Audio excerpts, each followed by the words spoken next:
mbinu mpya mniletee, mimi nitakubali. Yes. Bwana Rais, Mheshimiwa Rais, napenda kurudisha kwa kimombo just a minute before my colleague goes ahead with that question. In relation to that, to what Lofty has asked about, the demonstrations and that period before you had an agreement with the former PM, Article 37 of the Constitution talks about the right to picket.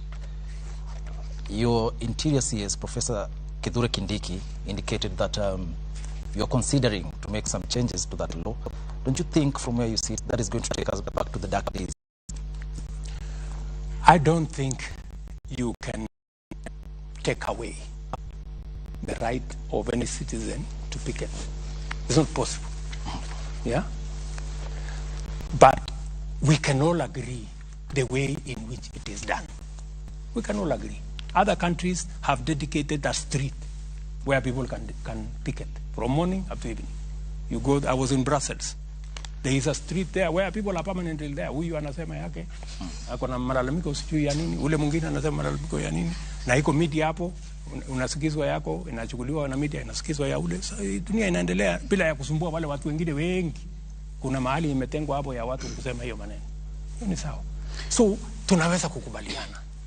Ile ambayo mimi ninaona haifai, ndugu zangu, ni kutumia picketing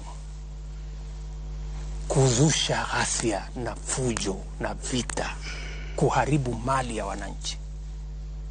Nobody has any right, my good friend. Nobody has a right.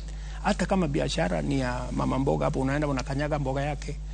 Wameenda sijui pale hapo Kisumu, jamaa moja wameenda wakakula viti yake kwa restaurant yake, ule jamaa alikuwa analia machozi hapo nje.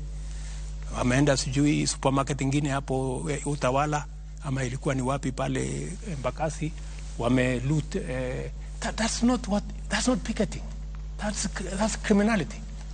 And those hiyo maandamano yote si kuona any peaceful maandamano, ilikuwa ni fujo, vita, ghasia nini. So it's not working. So we need to agree, the right to picket must be protected. Okay. But the how is important. Mheshimiwa Rais, vijana, mashabiki wa spoti na vile vile wachezaji